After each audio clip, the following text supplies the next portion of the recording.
Dear doctors, on behalf of GE Healthcare, it gives me immense pleasure to introduce Dr. B.S. Murthy to today's webinar on fetal echocardiography practical guidelines.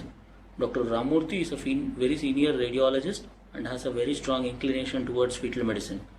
Dr. Murthy enjoys teaching, and one of his recent book on fetal neurosonogram has received great reviews. I once again welcome sir for today's webinar. A very good evening, friends. Thanks, Mr. Madan, for that introduction. In the next 1 hour or so, we'll try to look at the fetal heart, what is expected of us to assess the fetal heart when we do a mid-trimester anomaly scan. Right? Now, we need to understand that CHD, or congenital heart disease, is a common disorder in the fetus. It's the commonest congenital anomaly that can occur in a fetus, so much so that 8 per 1,000 live births are affected, 8 neonates per 1,000 live births are affected by congenital heart disease, and half of them need postnatal surgery or catheter procedures. Therefore, half of them are complex diseases. So 4 per 1,000, or 0.4% is the incidence, which is a huge incidence, right? Now, that means we need to screen the fetus for congenital heart disease. Now, when we talk of screening, we need to understand that screening is the strategy, because if you look at obstetric practice, about 80% of congenital heart disease that we pick up come from the low-risk group, whereas only 20% yield of picking up a fetal heart disease comes from the classical high-risk group. Now, what is this high-risk group? High-risk group could be historic, maybe do a maternal or paternal or sibling history of congenital heart disease. Now we have many ladies who have been operated for tetralogy of Fallot, who have been operated for other congenital heart disease, who themselves have become adults, who are now conceiving. So those ladies are belonging to the high risk. Also, maternal history in terms of diabetes mellitus, infection, antibodies like anti-Ro, anti-LA, drugs, and assisted reproductive techniques, again, contribute to the high-risk group.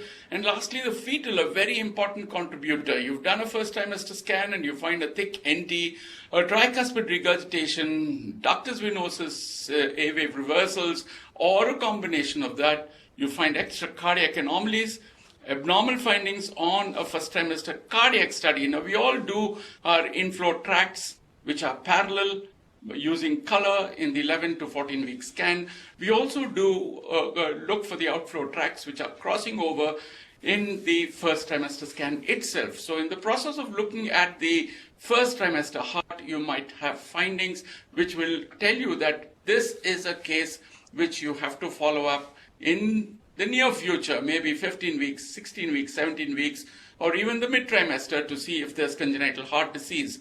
A hydropic fetus is also a fetus which can potentially have a cardiac anomaly.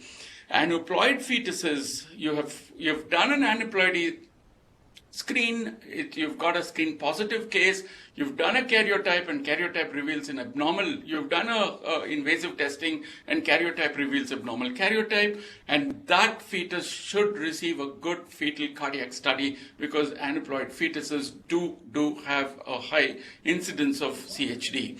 Monochorionic twinning, extremely important, because the heart gets involved because of the volume exchanges that occur, and therefore we must put a monochorionic twinning into the high-risk group.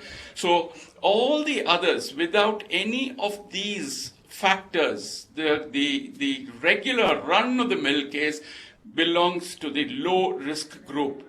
Now you would ask me, why does the high-risk group contribute only 20%, whereas the low-risk group, where you expect not much of congenital heart disease, giving you 80%.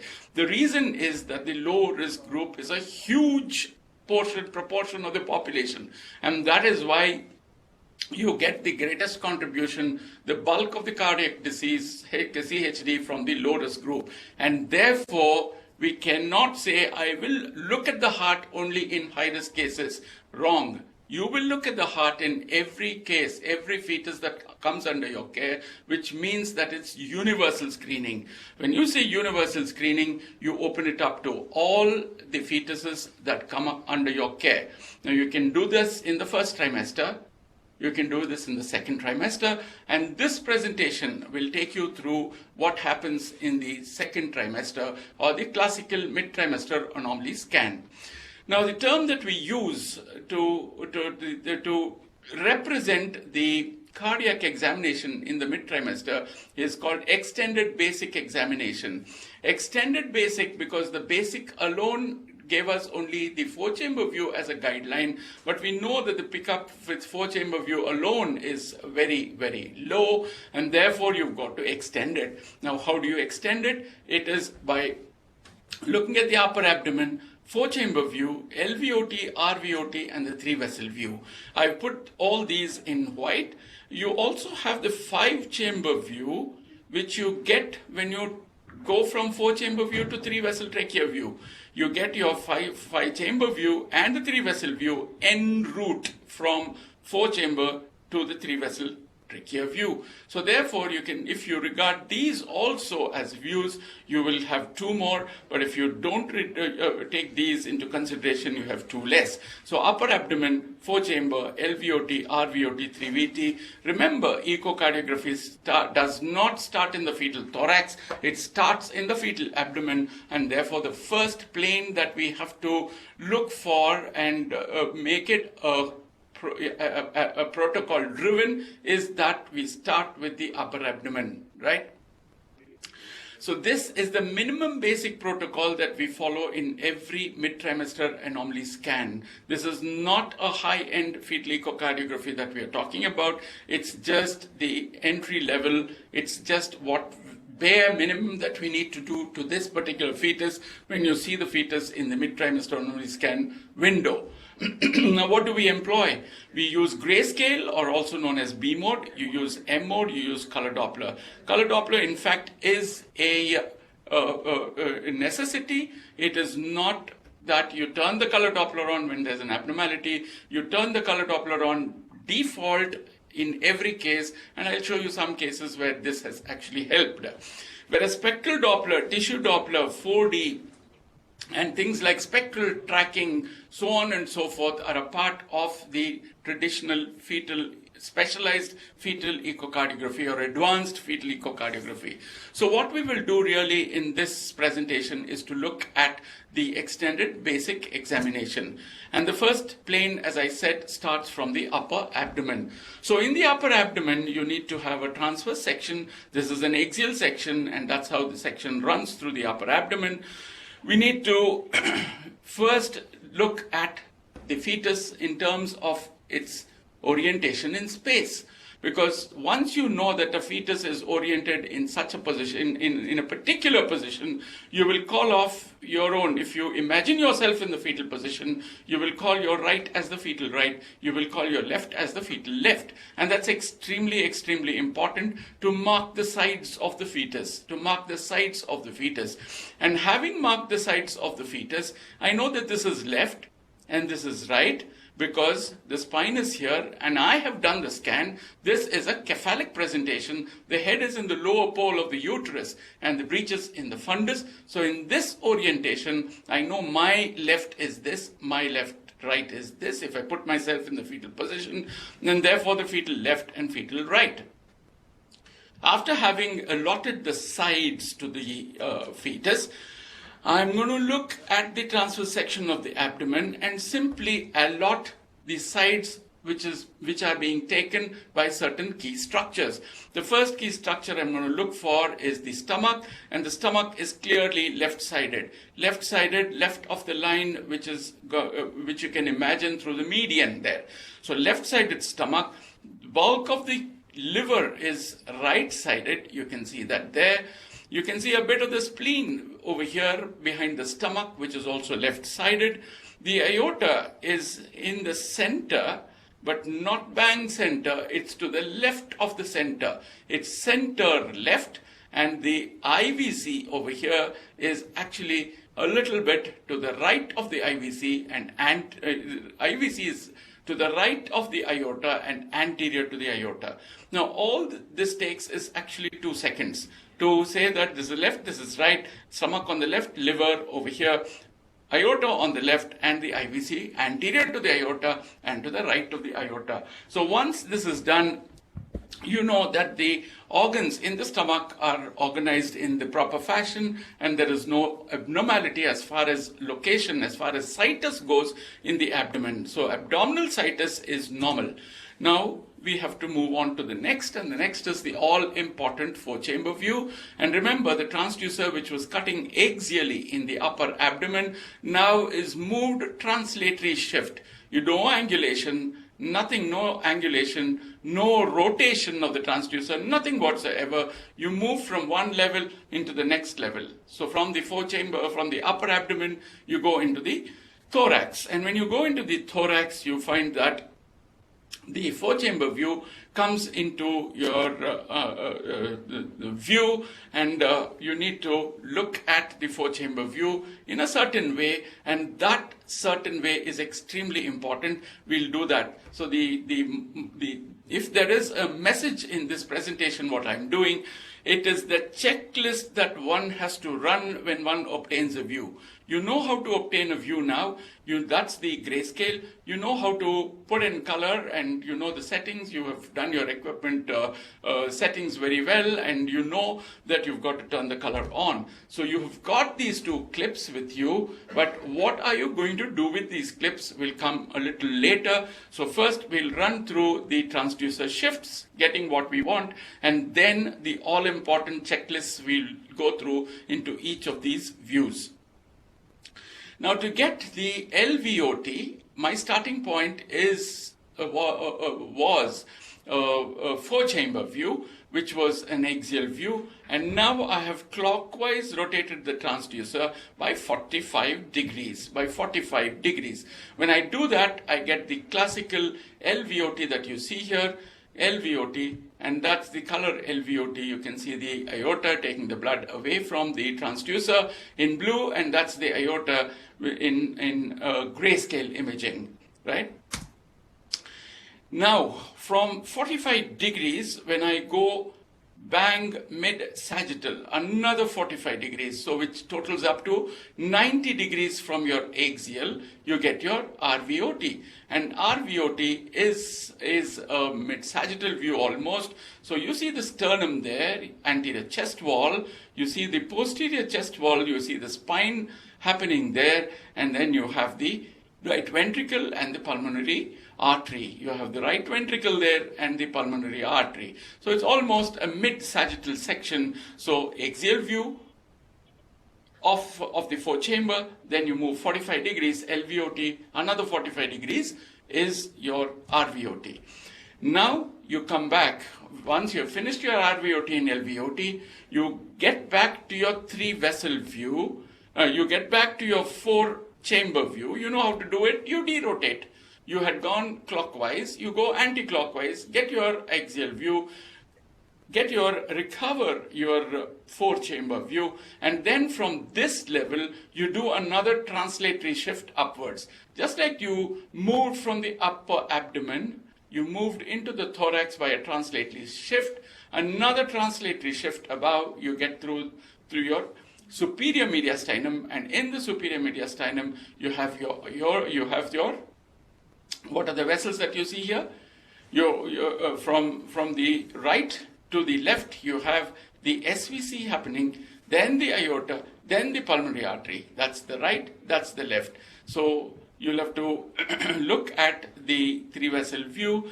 3-vessel view in color, you will realize that it's the same color happening in both, because both are taking blood towards the descending aorta. Now we'll come to the checklist later on, and that's how you get your 3-vessel trachea view. When you move from the 4-chamber view towards the 3-vessel view, you actually go through 2 more views. One is the 5-chamber view, and the other is the 3-vessel view, which we really don't document. You can see it, but you don't document it. Your documentation is mainly of the 3-vessel trachea view and the 4-chamber view. So indeed, you're left with 3 axial planes, and 2 non-axial planes, right? So those are the 5 planes which will help you to do your sequential analysis, to do your looking at the heart as a whole organ, right? So let's look at this concept of cephalic sweep. Now, when you do a cephalic sweep, you will have to start from the upper abdomen and move towards the 4-chamber view, 5-chamber view, and then, of course, you can come into the 3-vessel trachea view. When you do a cephalic sweep, you're actually trying to trap all the axial views into your clip. What I showed you before was individual clips of 4-chamber, individual LVOT, 3-vessel, so on and so forth. Here is a sweep which gets everything into your one clip, and that helps you to study relationships.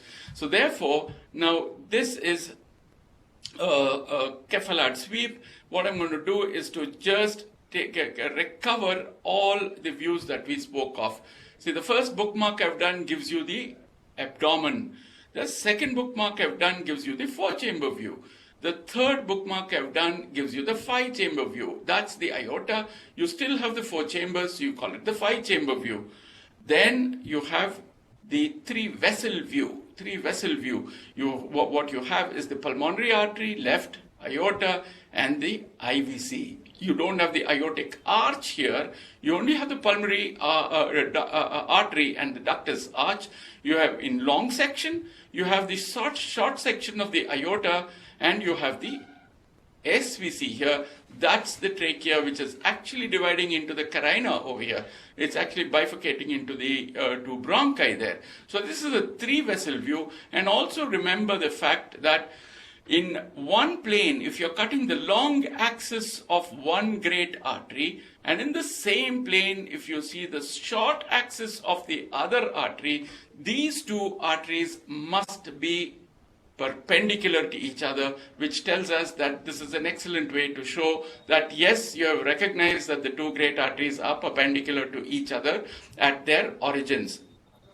Now, after having done the 3-vessel view, you go on there, you get the 3-vessel trachea view. Now, in the 3-vessel trachea view, you already have the ductus arch. The aortic arch comes in over here, and you have this V happening. That's the SVC. This is the trachea, and we'll see a bit more of this when we go to that particular plane for discussion. So when I play the clip, you will realize that all these unfold in front of you, and as you see, you find the aorta going this way, the pulmonary artery going this way, again telling you that there's a crossover. So store a clip, just like you store all those individual planes. I think you should store a clip as well, which will give you the perspective of the crossover very, very well.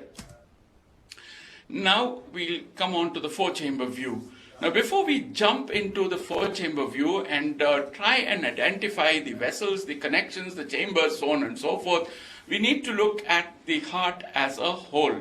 When you look at the heart as a whole, you need to look for the cardiac situs, the size, the squeeze, the axis, and the position. Okay, this is the SSAP, or in the reverse, it is PASSS, right? So we need to look for all this, and when we look for all this, you look at the heart as a whole organ. You've not yet split it up into its constituent chambers and vessels. You're looking at it as one whole organ, and this is where we again slip up. As soon as we get the 4-chamber view, we are too excited. We say, okay, this is LA, RA, this is, and these are the connections, so on and so forth. We should refrain. We should look at the heart as a whole and then move on to the sequential segmental analysis. Now, how do we see the heart as a whole? So the first thing is cardiac situs. This is from the ISWAC guidelines. I've just made a cut and paste, but I won't read through this. I'll take you through this, which in effect is going through all these points per se, right? So therefore, situs is important. We realize that the upper abdomen, we know how to do the situs. Similarly, in the 4-chamber view, we need to look at the cardiac situs. And in doing the cardiac situs, we realize that this is the left side, the stomach is on the left side, and you also realize that the apex of the heart is to the left side as well. The descending aorta is also a little to the left side of the spine. So therefore, the thoracic arrangement of the viscera and the abdominal arrangement of the viscera are normal. Now let's look at this particular case. Here is the sides of the fetus marked for you. That's the left, right and right. You start with the abdomen and you get a headway clue even before you come to the four-chamber view. The stomach is on the right side. The liver looks a little largish, extending from side to side, and already you have a warning system in place. You're being warned that, look, there's a situs abnormality, look at the thorax carefully. You might find a thoracic abnormality, you might find a cardiac abnormality, and true enough, when you get into the four-chamber view, the apex of the heart is now to the left side. So the apex is left, the stomach to the right, and therefore this is classical situs ambiguous. It's neither situs solatus, it's neither situs inversus totalis, which leaves you in the situs ambiguous category. And even without me telling you, you know that this is an abnormal four-chamber view showing you a complete balanced AVSD. There's a single AV orifice over here. That is a complete balanced AVSD. And of course, you see the area behind the heart is so huge. There's an anomalous pulmonary vein which is going across. And all this, you had already your clue in the abdomen before you came into the thorax. So that is why please start with the abdomen. Please start with situs. Extremely, extremely important. The size is important. The size, the heart, the normal heart occupies about 1/3 the area of the thorax. So 1/3 right lung, 1/3 left lung, 1/3 is the heart.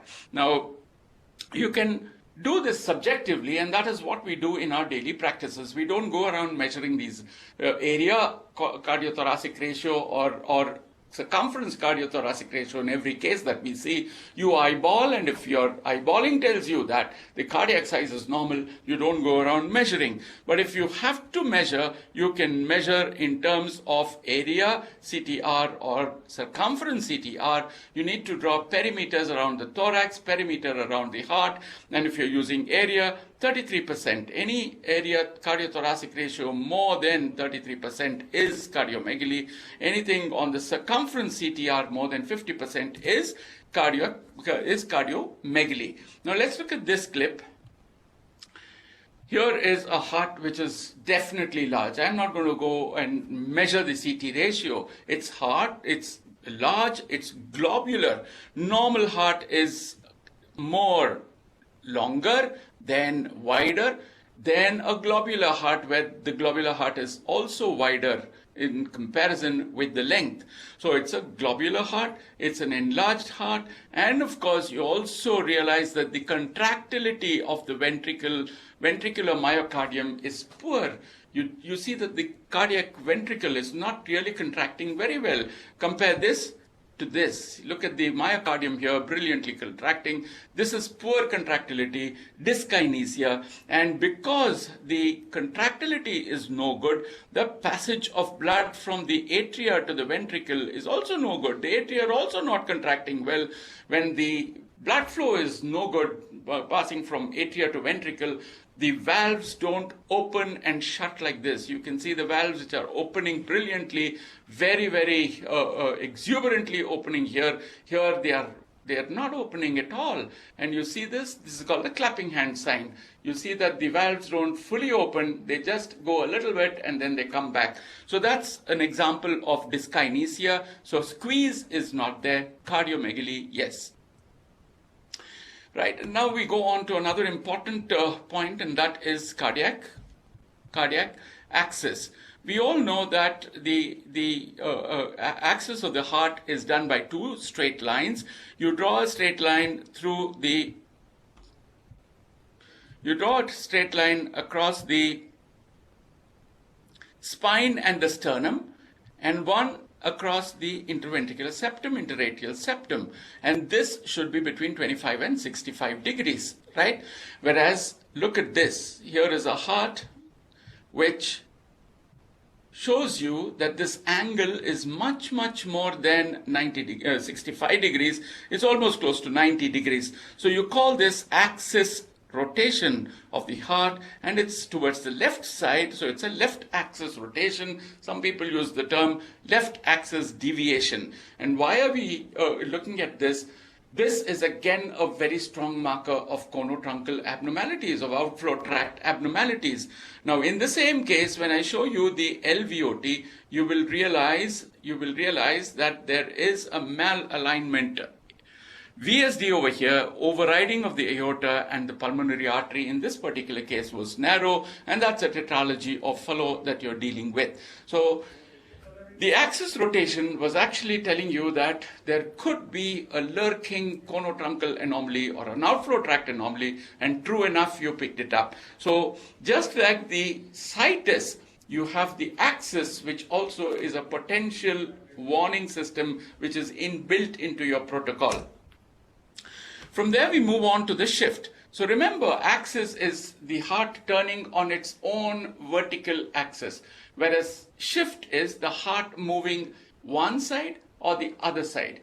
That was a turning or rotation on the central axis of the heart. That's axis rotation, whereas this is a translatory shift across.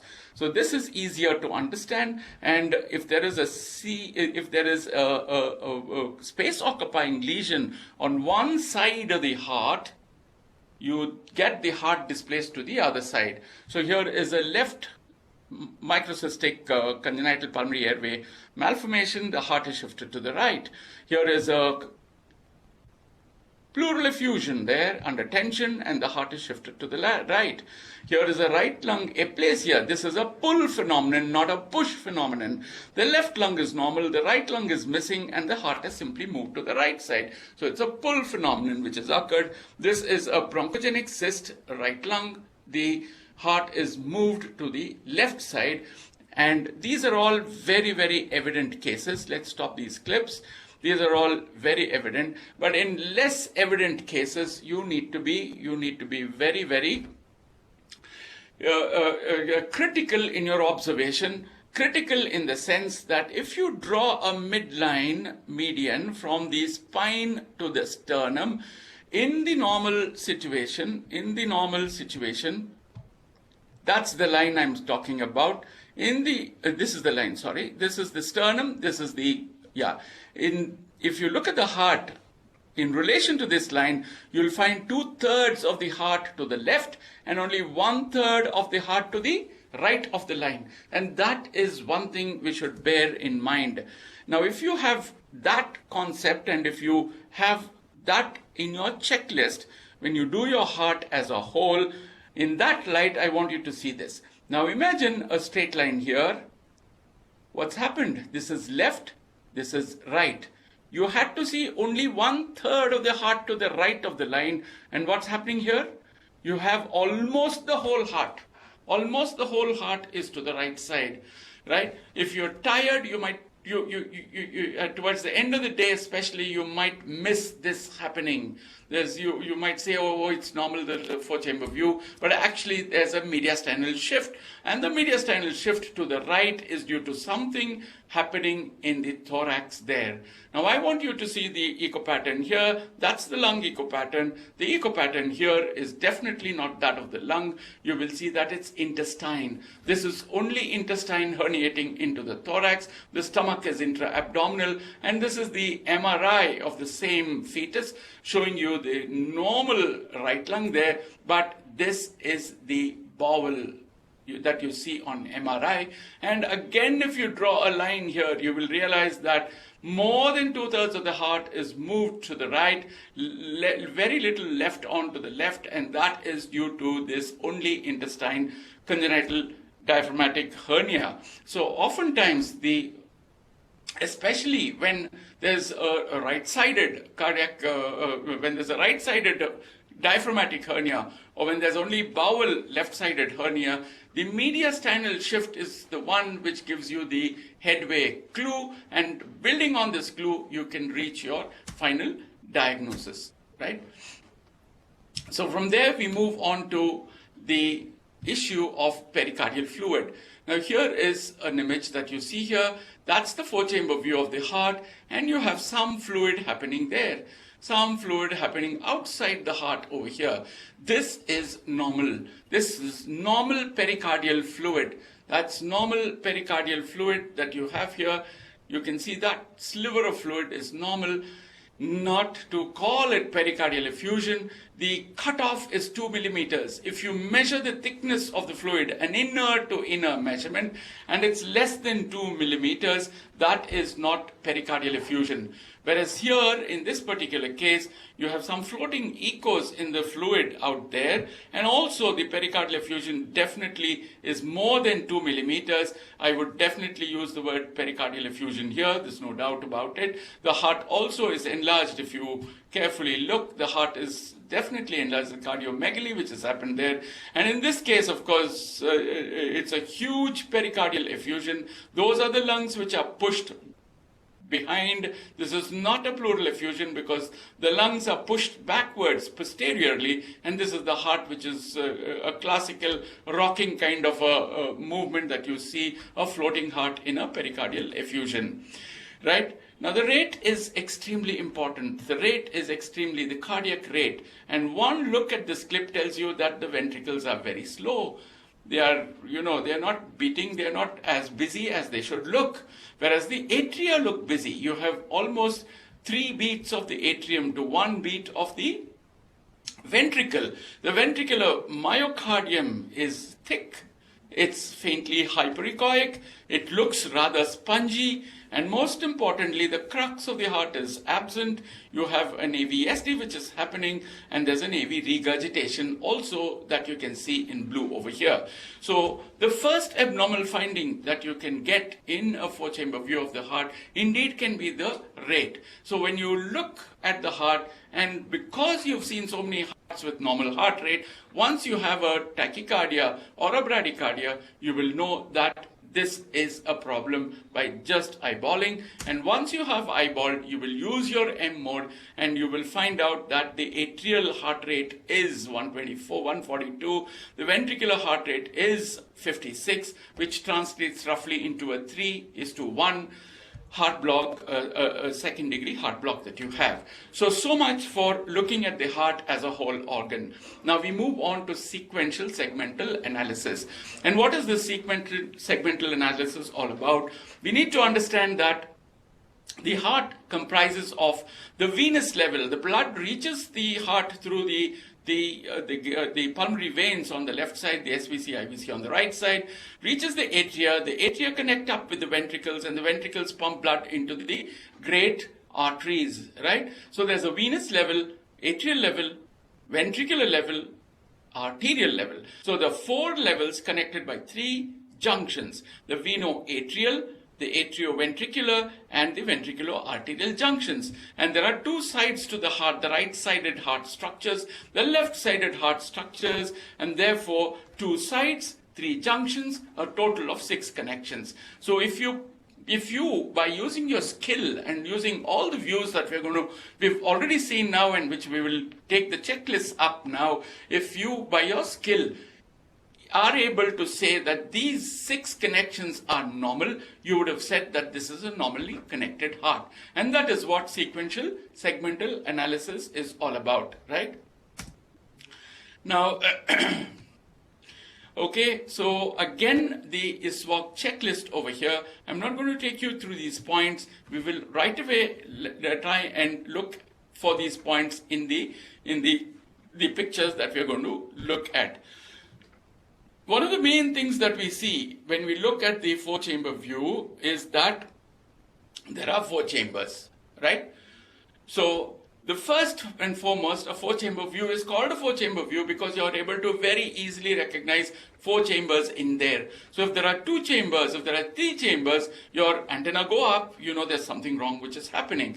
So here are the 4 chambers that you can see, and not only 4 chambers, you also realize that the 2 atria are equal to each other, 2 ventricles are equal to each other. You also realize that the interventricular septum is intact. You have a crux of the heart which is happening. The crux of the heart has an offset, which means that the tricuspid is closer to the apex compared to the mitral, which is a little further away. Right? So therefore, before we go further, we know how to identify our chambers. Always start with the fetal heart, with the spine. When you see a clip in a conference you're attending, or you're looking at this presentation going on now, how are you going to orient yourself? Look at the spine, and that's the descending aorta. Very close to the aorta is LA, and you have the pulmonary veins opening in over there. This is LA, and this is LV, so therefore this is mitral valve. This is left side, this is right side. You've already confirmed that in a preliminary step, which we've already gone through.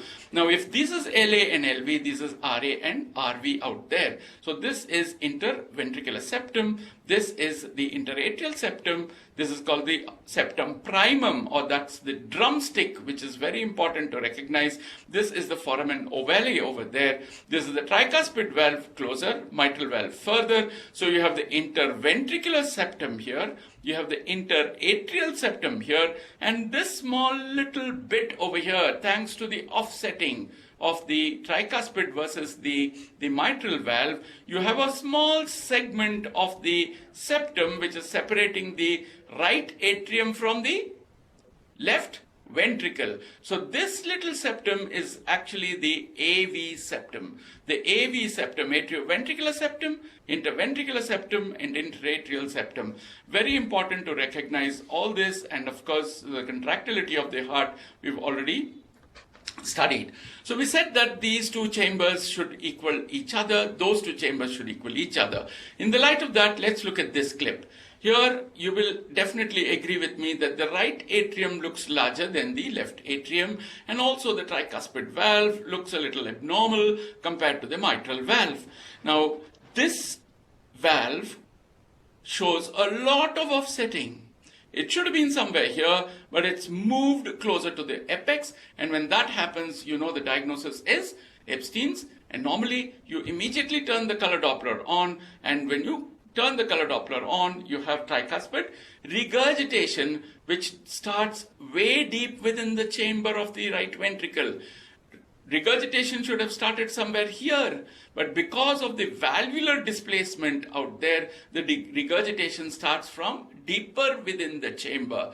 So why is the right atrium dilated? It's dilated for two reasons. One is a part of the ventricle is now incorporated into the right atrium because of the valve shift over here, or the valve displacement, and you also have a tricuspid regurg. So that is an Epstein's anomaly, and the first thing which your eyes noticed was the disproportion between the left atrium and the right atrium. Now here is a grosser case that you can see. This is classically a left chamber which is very small. Not only small in the width, it is also small in the length. Normally, the apex of the heart, if you look at the normal four-chamber view of the heart, the apex of the heart is always contributed to or made up by the left ventricle. Here, within a minute, you realize that the ventricle is very small, its walls are very echogenic. The left ventricle, of course, the walls are very echogenic. There is no squeeze. Look at the squeeze of the right ventricle. Here there's no squeeze. This is like a ball which is moving up and down. It's turgid. There's no contractility. And the apex of the heart is definitely taken over by the right ventricle. The mitral valve is not opening and closing at all over here. The tricuspid is doing its job. The foramen ovale flap, which should always normally open into which chamber? Into the left atrium. That is how you mark the left atrium. You mark the left atrium because the pulmonary veins going there, and also the flap of the foramen ovale is there. So therefore, that's the left atrium. That's the flap opening into the left atrium, and here you find the flap bulging into the right atrium, all features telling you that this is hypoplastic left heart syndrome. And when you look at the color, you find that there is no flow across the mitral valve at all. Flow across the tricuspid is good, normal, and you have a retro shift of blood from the LA into the RA. Normally it's from the RA to LA. Here you can see a red happening there. So it is retrograde shift that you can see which is happening there. And when you go on to the three-vessel trachea view, you'll find that the pulmonary artery is taking blood in the normal direction, but the aorta is small. It's taking blood in the reverse direction, telling you that this is a ductus-dependent systemic circulation, and the whole thing fits into a hyperplastic left heart syndrome. So extremely important to look critically at the contractility. Who's making the apex? Where is the flap opening and closing? And that will put your diagnosis on a firm footing. Now here is a four-chamber view of the heart again. Again, I don't see the chambers equal to each other. The left ventricle is small compared to the right ventricle. The length is okay. The width is the one which has taken a beating over here. And when I move into the three-vessel trachea view, because the left ventricular chamber is small, I expect that the aorta also is small. And true enough, you see an aorta. This is the pulmonary artery, this is the left side, this is the right side. You see the pulmonary artery, you see the aorta, that's the SVC, the right-sided SVC. You find that the aorta is much smaller than the pulmonary artery. It should be only slightly smaller. Here it is much smaller. It's almost the size of the SVC. It should be normally larger than the SVC. It's almost the size of the SVC.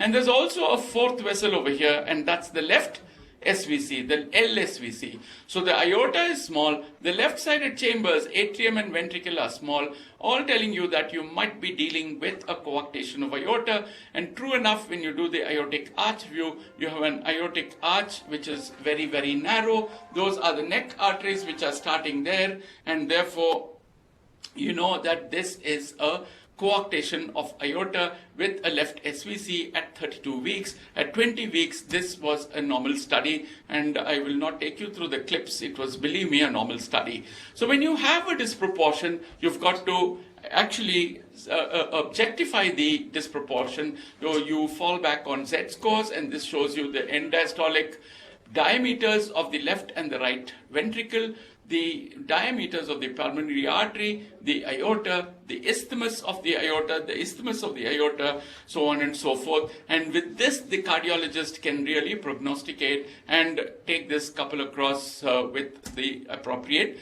counseling. So, okay, so just move out of this case. Like, let's look at this first trimester. This is a 12-week fetus that's in question, and you find that even in the first trimester, you have to recognize that the chambers should be equal to each other.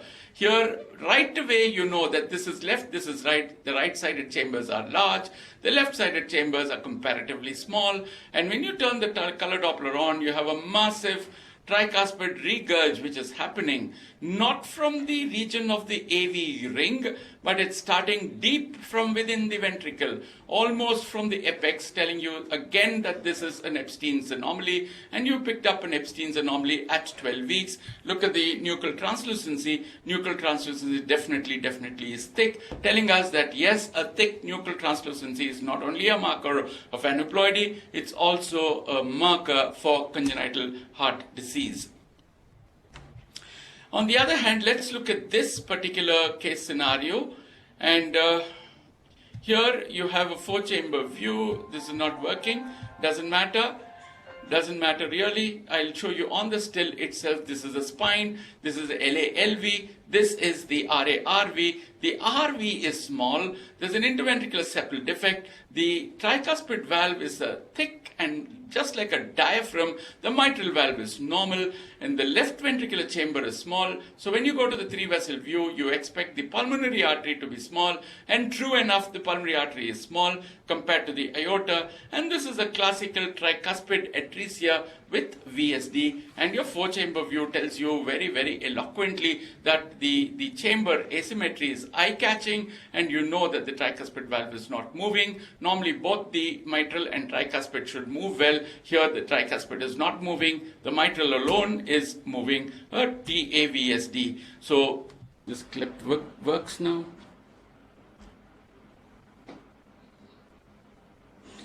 Yes, it's working. So you see the pulmonary veins over here. That's the crux of the heart. I'm going to take you through a few bookmarks here. That's the first bookmark showing you the crux, and that's the offset. Extremely important to recognize this. And here the AV valves are closed. That means you are looking at the heart in systole. In systole, the AV valves are closed, and you see a wonderful view of the crux. In diastole, what happens is that the valves open and your horizontal limbs disappear. So if you want to look at the crux of the heart, you will see it in systole in real time and not in diastole as you pan across your cine loop. Now let's look at this clip. That's a clip where for sure there is no offset. There is no crux at all. And why is there no crux? Because there is an inlet ventricular septal defect. There's an ostium primum defect over here, and the AV valve is one straight line across. There's no offset at all, and that's an AV, that's a atrioventricular septal defect. And also look at how anteriorly this heart has moved. Normally, the left atrium is extremely close to the descending aorta over here. You only have the esophagus here. Here it's moved a mile away, and there's an extra vessel there. That is the anomalous pulmonary vein, and when I trace it, the pulmonary vein goes in, the vertical vein goes infracardiac, penetrates the diaphragm, and you can see the vein joining the left portal vein, umbilical vein, ductus venosus complex over there. So that is a TAPVC infracardiac, and this is mainly to show you that yes, there is loss of offset that you can see there. Loss of offset, single orifice which is happening, ostium primum which is floating. An ostium primum should never float, it should be attached, and that's why we call it a drumstick. That's floating out there, and all signs of a complete AVSD that's happening there. Okay, now here is a heterotaxy which is happening. That's the left-sided apex of the heart. Again, an AV septal defect. Look at the loss of offset there, and here you find that the stomach is left-sided, no doubt, but the heart, the liver is huge. It's going from side to side, and most importantly, in my checklist, when I look for the IVC is missing, and instead I see two vessels there. That's the descending abdominal aorta that you see here, and to the right of the abdominal aorta there's another tiny vessel. I hope you're able to recognize that, and that is the azygous vein. So absent IVC goes with an azygous vein which is large, and this azygous vein tells us that there's an interrupted IVC with an AVSD. I'm sure we are dealing with a right-sided atrial isomerism. The double vessel is also seen very, very well here. In fact, it's seen better over here. Look at the area behind the heart. You need to see only the descending aorta. That's the pulsatile descending aorta. Do you see a second vessel here which is not pulsatile? That is the azygous vein which has really become big, and this is not an abnormal vein, it's a normal vein. It becomes big and you call it an azygous continuation, which is taking the abdominal venous return into the SVC. So you go down and look for the IVC in the long axis, the long views. You don't find the IVC at all there, and you do your coronal views, you will find the aorta and the azygous are as parallel, as a double barrel sign that you see here, and this is right atrial isomerism. So a lot of clues happening over here. There is a crux which is abnormal, area behind the heart which is abnormal, and then you go on to unravel and finally say that this is a right atrial isomerism, heterotaxy. Okay, so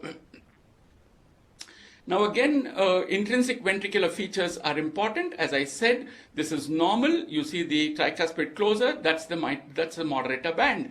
Now watch this clip. This is left-sided, this is right-sided. The left-sided ventricle I'm used to seeing as an empty space here, whereas here the left-sided ventricle has got the moderator band. The left-sided mitral valve, the left ventricular valve, mitral valve, is far away from the apex. Here the so-called mitral valve is closer. So therefore this is not the mitral valve, this is the tricuspid valve, this is the moderator band. So the left-sided chamber is the right ventricle, the morphological right ventricle. This is the morphological left ventricle. This is the left atrium joining the left ventricle. This is the left atrium joining the morphological left ventricle, right atrium joining the morphological right ventricle, and that happens in CCTGA. So be very, very critical when you see your four-chamber view. Look for the intrinsic features. Once you begin to have this in your checklist, you will never miss a CCTGA. You will go on to the outflow tracts, and you will show that these outflow tracts are parallel to each other. That's the aorta, that's the pulmonary artery, and what is more, the aorta is left of the pulmonary artery, telling you that this is LTGA, the old terminology. The new terminology is CCTGA, or congenitally corrected transposition of great arteries. Now, the integrity of the interventricular septum is important. You need to know that you need to rule out gaps and bits of pieces of ventricular septum which are missing, and that's a muscular VSD which is seen on grayscale. Oftentimes you don't see it on grayscale. When you turn the color on, you have a marked biventricle bidirectional shunt which is happening across the interventricular septum. So turn the color Doppler on, you will see regurgitations which you may not expect. You might see flow across the ventricular septal defects which you may not see in the grayscale. Okay, so what are the number of connections that are assessed in four-chamber view? You have assessed both atrioventricular connections because you've seen both the mitral valve and the tricuspid valve.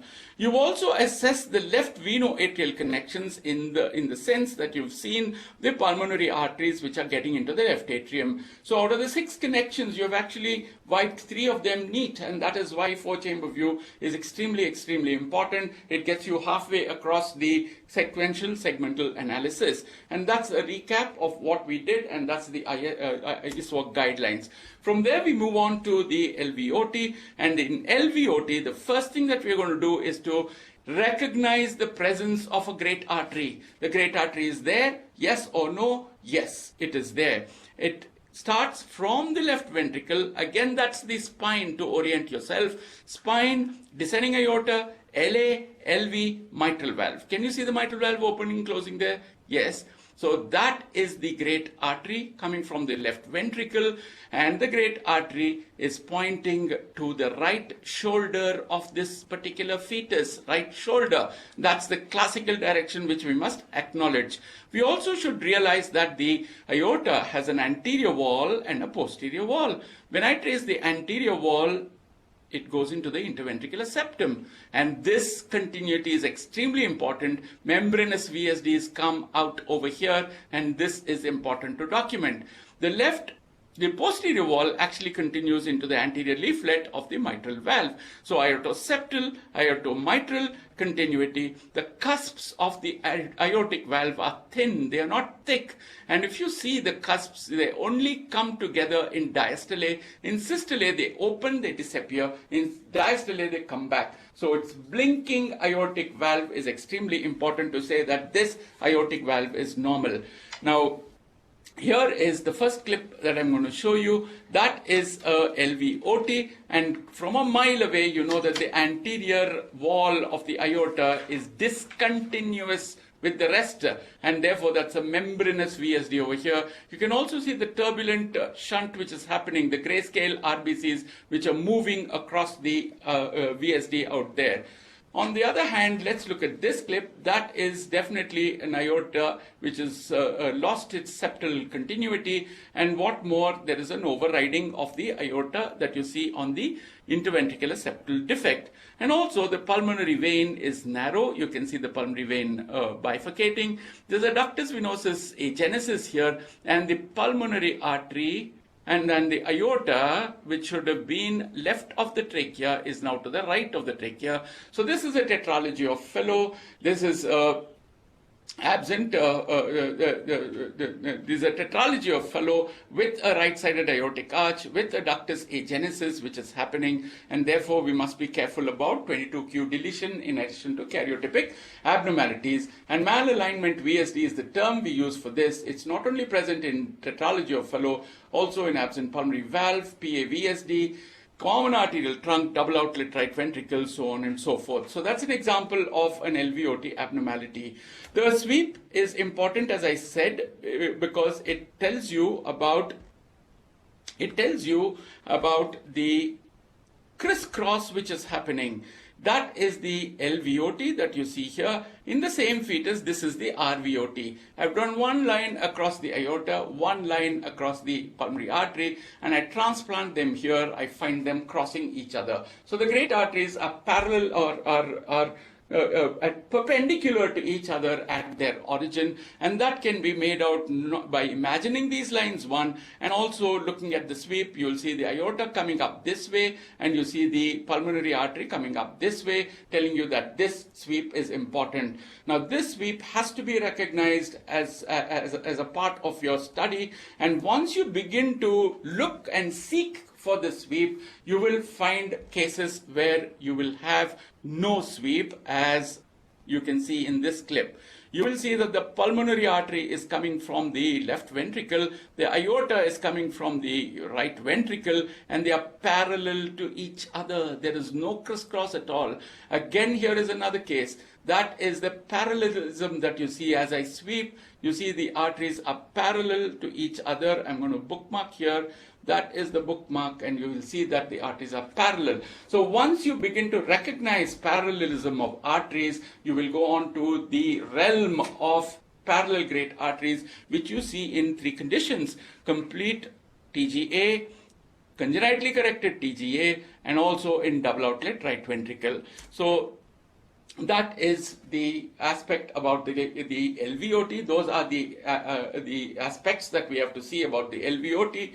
Now, if you look at the connection count, you have already finished 3, and in the LVOT, you have added one more connection, and therefore your score has gone to 4. So out of the 6, you have finished 4, and you move on to the RVOT, and in the RVOT, what is your checklist? Your checklist is that there is a great artery which is coming from the right ventricle.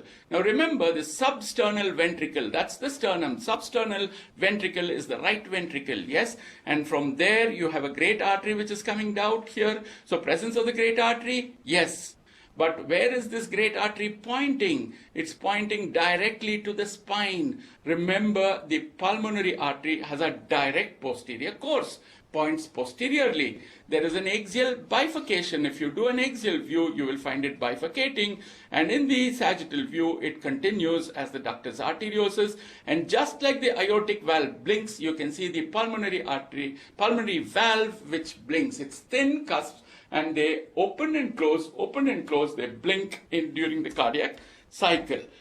Now, as an example of pathology, let's look at this RVOT. That's the sternum, right ventricle. There's a cardiomegaly that you can see. And this is the right ventricle which is moving out into the pulmonary artery through the muscular infundibulum. So what strikes you is that the valve is not blinking. It's thick, it's dysplastic, and it's seen continuously throughout the cardiac cycle. And when I turn the color Doppler on, I find aliasing. Your color Doppler settings should be such that in your normal heart, there should be no aliasing. And therefore, when there's a stenotic pathology, you will find that your aliasing which occurs actually draws your attention, tells you that there's a hemodynamic disturbance over here in terms of a stenosis. Also, you can recognize that there's a pulmonary regurgitation which is happening there, and that's the 4-chamber view, cardiomegaly, which you see over there, and that's the systolic jetting which you have. So all telling you that you're dealing with a critical pulmonary stenosis, Here is another example that you can see. That's the 4-chamber view of the heart, and the 4-chamber view itself is holding a lot of clues there. Compare the size, first of all. Right should equal the left. Here the right is smaller. Look at the movement of the right mitral valve, opening and closing brilliantly, but look at the tricuspid valve. No, it's not moving at all. So certainly your 4-chamber view itself has given you a headlong clue. Look for the RVOT. When you do your RVOT, you find that the pulmonary artery is narrow. That's the axial bifurcation that you can see. That's the ductus arteriosus going there. This is the aorta. Normally the pulmonary artery should be much bigger than the aorta. Here it is smaller than the aorta. When I turn the color Doppler on, the the diagnosis is written all over the picture. This is the aortic valve showing you transverse aortic arch, which is showing you normal color blue, antegrade flow, but the pulmonary artery, the left-sided great artery, is showing you reverse flow, telling you that this is a pulmonary atresia with an intact ventricular septum. And when you look at the color Doppler on the four-chamber view, you find that the transmitral flow is very, very good, but the tricuspid flow is very little, and whatever little goes is coming back in terms of a tricuspid regurgitation. So that's a right ventricular outflow tract abnormality as an example that I thought I would show you. So what are the connections which are assessed in RVOT? There is the right-sided ventricular arterial that you have assessed. So you finished three in the four-chamber view. You added one more by doing an LVOT, that's the left ventricular arterial. You added one more, which is the right ventricular arterial in the RVOT. So the last one left is actually the SVC and IVC getting into the right atrium. So 5 junctions are over, and if you have to see that, you have to do the hammock view, and the hammock view looks like this. It's also called the bicaval view. You have the SVC, you have the IVC, that's the right atrium which is happening, but we normally don't see this as a part of the mid-trimester anomaly scan, because if you have all these connections right, you can take the luxury of saying I'm not going to do this view. Also, you must realize if you've gone through your checklist, your IVC has already been covered in the upper abdomen. Your SVC has already been covered in the 3-vessel trachea view. Actually, you have already done these vessels in terms of their positional location, so you know that they are normal. You only don't take the luxury of showing them coming and joining the right atrium, which is no big deal. You can take that luxury, right? So lastly, before I let you off and we go on to the questions if there's time, is the 3-vessel view or the 3-vessel trachea view. And we all know about this. I'm not going to take you through to the normal, except saying that you need to recognize the order left to right and the size, and also a straight line arrangement to recognize the thymus out over there, which separates the great vessels from the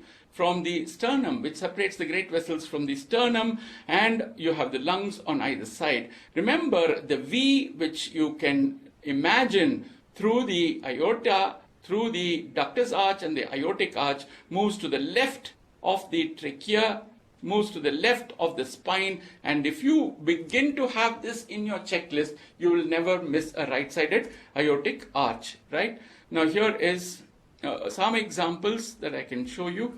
That is, okay, this is 2 vessels. Instead of 3 vessels, you see only 2 vessels out there, only 2 vessels coming up there. That's a common arterial trunk. And here is CTGA, again 2 vessels only. 2 vessels, SVC and the aorta, nothing beyond that. Again telling you that this is an abnormal 2-vessel view, and this is 4 vessels that you see here in this, telling you that there's an LSVC. The differential diagnosis here is a supracardiac TVPVC. You can see that's the right side, SVC, aorta, pulmonary artery. There's another one which you don't want to see, and that's the 4th vessel, and that is not an LSVC, because when I come down to the 4-chamber view, I've already realized that the area behind the heart is huge and the pulmonary veins are abnormal. You see the twig over there, which tells me that the twig here and a vertical vein there tells me that we're dealing with supracardiac TAPVC, and if you trace the vertical vein, it'll go and join the left brachiocephalic vein. So that's 4 vessels. This is 4 vessels LSVC, 4 vessels in terms of a supracardiac TAPVC. Okay, so spatial relation. Okay, we'll just do one spatial relation in terms of this particular case, or even this. Okay, let's look at this. That's right, that's left. Okay, from right side, that's the SVC. That's the aorta, that's the pulmonary artery. You need to recognize that the pulmonary artery and aorta are always close together. They are very, very intimately related to each other. And here, in a minute, you know that there's somebody who's coming in between.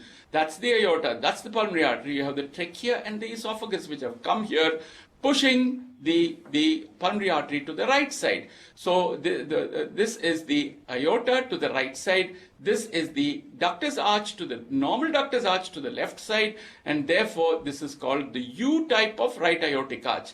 Remember, SVC, aorta, pulmonary artery, both the aorta and pulmonary artery should move to the left. We spoke about the V going to the left. Here the aorta is come to the right side, ductus arch is to the left side. This is U type. Whereas here both the ductus arch and the aortic arch have moved to the right of the trachea. This is called the V type, and here is a double aortic arch. You can find the aorta, which is actually bifurcating and enclosing. This is a loose vascular ring. This is a tight vascular ring. So those are the three vessel trachea view abnormalities that I've tried to kind of bring forth. So equipment setup is very important. Fetal position extremely important, and this can be oftentimes trying. You have to wait until you get what you want. And remember, parents are willing to come for days on end to get their baby's heart checked, right? Operator skill is extremely important. Producing those planes is step one. Knowing those planes, what to be produced, is step one. Producing those planes, step two. The most important thing is running your checklist into each of these planes. If you begin to do that, cardiology, fetal cardiology becomes mathematics, and your pickup goes on, becomes manifold. Remember, you don't end there.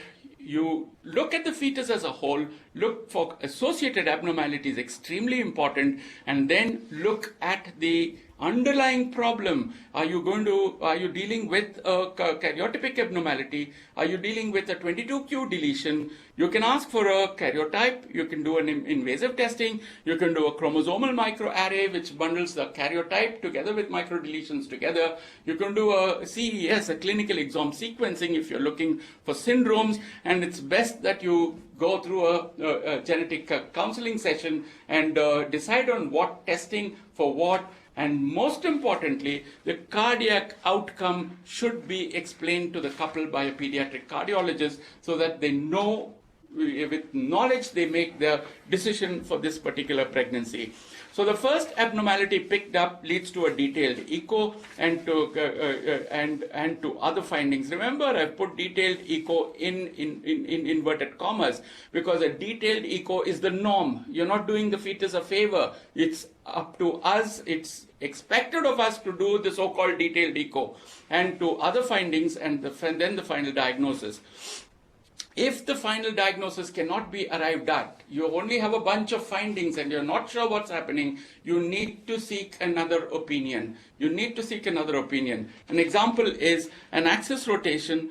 You recognize an overriding artery, then you go to the pulmonary artery, you find the pulmonary artery is narrow, you've looked for the arch, it's left-sided, the thymus is present, your diagnosis now is tetralogy of Fallot, isolated, no other abnormalities, you're going to ask for a karyotype and a conotruncal and a 22q deletion, a fish for 22q deletion. And what is boxed is extremely important: documentation. You have to document clips in every heart that you see, normal or abnormal. You've got to document stills, normal or abnormal. Remember, it's extremely important to do this. So with this, I take leave of you as far as the presentation goes. Do we have time for the questions? Can I take the questions? Okay.